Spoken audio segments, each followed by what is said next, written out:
September 17 ప్రధానమంత్రి నరేంద్ర మోడీ పుట్టినరోజు. దేశ విదేశ ప్రముఖులు, ఆయన తమ కుటుంబంగా భావించే 140 కోట్ల మంది భారతీయులు కూడా శుభాకాంక్షలు చెప్తారు.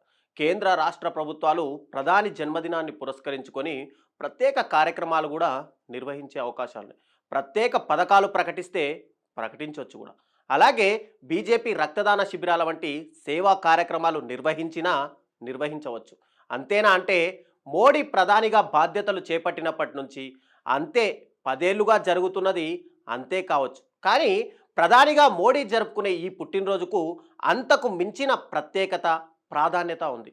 1950 సెప్టెంబర్ 17న జన్మించిన మోడీకి 2025 సెప్టెంబర్ 17 తోటి 75 వసంతాలు నిండుతాయి. ఆయన 76వ వసంతంలోకి అడుగు పెడతారు. అంటే బీజేపీ అప్రకటిత పదవీ విరమణ వయోపరిమితి నియమం ప్రకారం అదే రోజున ప్రధాని మోడీ పదవీ విరమణ చేయాల్సి ఉంటుంది. అంటే రాజీనామా చేయాల్సి ఉంటుంది. అయితే బీజేపీ నాయకత్వం ఇప్పటికే పార్టీ రాజ్యాంగంలో వయోపరిమితి నియమం ఏదీ లేదని 1కి 10 సార్లు స్పష్టం చేసింది. అలాగే మోడీకి 5 ఏళ్లే కాదు, ఆ పై వచ్చే 5 ఏళ్లు కూడా పదవిలో కొనసాగుతారని అమిత్ షా సహా సీనియర్ నాయకులు వేర్వేరు సందర్భాల్లో స్పష్టం చేస్తూనే ఉన్నారు. అయితే పార్టీ అగ్రనేతలు అద్వానీ కానీ, మురళీ మనోహర్ జోషి, జస్వంత్ సింగ్, యశ్వంత్ సిన్హా వయోపరిమితి కారణంగానే క్రియాశీల రాజకీయాలకు దూరమయ్యారని, నిజానికి అప్పట్లో 75 ఏళ్ల వయోపరిమితి నిర్ణయించింది కూడా మోడీనే కదా అని కొందరు గుర్తు చేస్తున్నారు. స్వయంగా ఆయనే తీసుకొచ్చిన నియమాన్ని, నిబంధనను ఉల్లంఘిస్తే ఎలా అనే ప్రశ్న కూడా తెరపైకి వస్తూనే ఉంది. అయినా పార్టీలో కానీ, ప్రభుత్వంలో కానీ ఇంతవరకు మోడీ రిటైర్మెంట్ గురించి సీరియస్ చర్చ జరిగిన సందర్భాలు అయితే కనిపించలేదు. నిజానికి ఇంతవరకు ప్రధాని మార్పు సంకేతాలు రాజకీయ వాతావరణంలో సంకేత మాత్రంగా అయినా కనిపించడం లేదు. కానీ ఏకంగా రాష్ట్రీయ స్వయం సేవక్ సంఘ్ ఆర్ఎస్ఎస్ సంఘ చాలకైనటువంటి మోహన్ భగవత్ వయోపరిమితి అంశాన్ని తెరమీదికి తెచ్చారు. ఈ నెల 9న నాగపూర్లో సంఘ్ ప్రచారక్ మోరే పంత్ పింగ్లే జీవిత చరిత్ర పుస్తకావిష్కరణ సభలో మాట్లాడుతూ భగవత్ రిటైర్మెంట్ ప్రస్తావన తీసుకొచ్చారు. 75 సంవత్సరాల వయసులో శాలువా కప్పారంటే ఓకే, నీకు వయసు అయిపోయింది, కాస్త పక్కకు జరుగు, మమ్మల్ని చేయనివ్వు అని దాని అర్థం అంటూ ఆయన చేసిన సరదా వ్యాఖ్యను మోహన్ భగవత్ తనదైన శైలిలో ప్రముఖంగా ప్రస్తావించారు. 75 ఏళ్ళు ఒంటి మీదకి వచ్చి శాలువా కప్పారనుకుంటే వయసు మీరిందని, బాధ్యతల నుంచి తప్పుకొని మరొకరికి అవకాశం ఇవ్వాల్సిన సమయం ఆసన్నమైందని అర్థం చేసుకోవాలని చెప్పి పింగ్లే అనేవారని చెప్పి కూడా ఆయన ఆ స్పీచ్లో మాట్లాడారు. అంటే మోడీ కంటే ఓ 6 రోజుల ముందే, అంటే సెప్టెంబర్ 11న తన 75వ పుట్టినరోజు జరుపుకుంటున్నటువంటి మోహన్ భగవత్ తన రిటైర్మెంట్ గురించే ఈ వ్యాఖ్య చేశారా, లేక మోడీకి రిటైర్మెంట్ సమయం దగ్గర పడిందని గుర్తు చేయడానికే ఆయన ఆ వ్యాఖ్య చేశారో తెలియదు. కానీ ఆర్ఎస్ఎస్ అధినేత చేసిన వ్యాఖ్య ఇక్కడ రాజకీయ మీడియా వర్గాల్లో మాత్రం సంచలనంగా మారింది. ముఖ్యంగా ప్రతిపక్ష పార్టీలు, మరీ ముఖ్యంగా కాంగ్రెస్ నాయకులు ఆర్ఎస్ఎస్ అధినేత ప్రధాని మోడీ పదవి నుంచి దిగిపోవాల్సిన సమయం వచ్చిందని చెప్పి పరోక్ష సంకేతం అందించారని చెప్పి ఇక్కడ వ్యాఖ్యానిస్తున్నారు.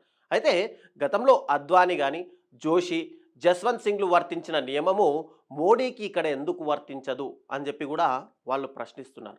అయితే విపక్షాల విషయం ఎలా ఉన్నా కూడా మోడీ రిటైర్మెంట్ తీసుకునే అవకాశం ఉందా అంటే అలాంటి ఆలోచనే లేదని చెప్పి బీజేపీ వర్గాలు ఇక్కడ స్పష్టం చేస్తున్నాయి.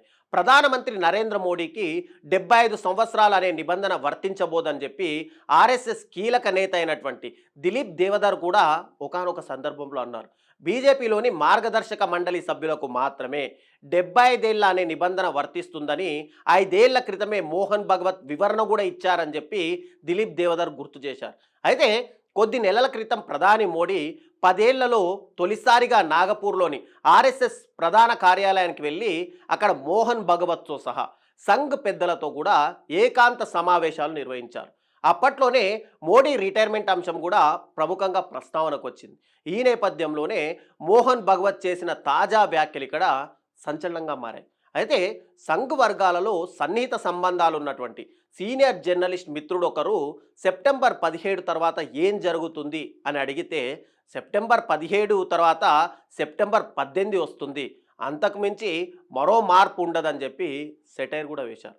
ఒకవేళ మోడీ గనక ప్రధానమంత్రి పోస్ట్ నుంచి తప్పుకుంటే తర్వాత ఆ పదవిని చేపట్టే సామర్థ్యం ఉన్నవారు ఎవరు అనే అంశం పైన కూడా ఇక్కడ అంతర్మదనం చేపట్టారు. ఈ ఏడాది అక్టోబర్ 2తో ఆర్ఎస్ఎస్ కూడా 100వ సంవత్సరంలోకి అడుగు పెడుతుంది. దీంతో ఈ సంస్థ కూడా చీఫ్ను ఎంపిక చేయాల్సి ఉంది. ఈ పరిణామాల క్రమంలో తాజాగా ఆర్ఎస్ఎస్ భేటీ అయ్యి ఈ విషయంపై చర్చించినట్టు కూడా తెలిసింది.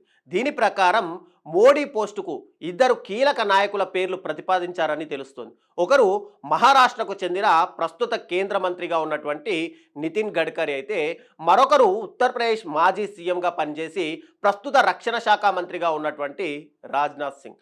ఇద్దరూ కూడా ఆర్ఎస్ఎస్ నుంచి వచ్చిన వారే. పైగా ఇద్దరూ కూడా సీనియర్ మోస్ట్ నాయకులు. గతంలో బీజేపీకి జాతీయ స్థాయి నాయకత్వం కూడా వహించారు. వీరిద్దరూ గనక ప్రస్తుతం మోడీ తర్వాత ప్రధాని పోస్టుకు పరిశీలనలో ఉన్నట్టు ఆర్ఎస్ఎస్ వర్గాలు చెబుతున్నాయి. అయితే అధికారికంగా దీనిపై ఎలాంటి ప్రకటన రాలేదు. కానీ మార్పు గనక నిశ్చయమైతే రాజ్నాథ్ సింగ్ కానీ గడ్కరీలలో ఒకరికి ఖచ్చితంగా పోస్టు దక్కే అవకాశం ఉంది అన్న చర్చ అయితే ఆర్ఎస్ఎస్ ఇక్కడ తెరమీకి తెచ్చింది. మరి రాబోయే రోజుల్లో ఏం జరుగుతుందనేది వెయిట్ చేసి చూడాల్సిందే.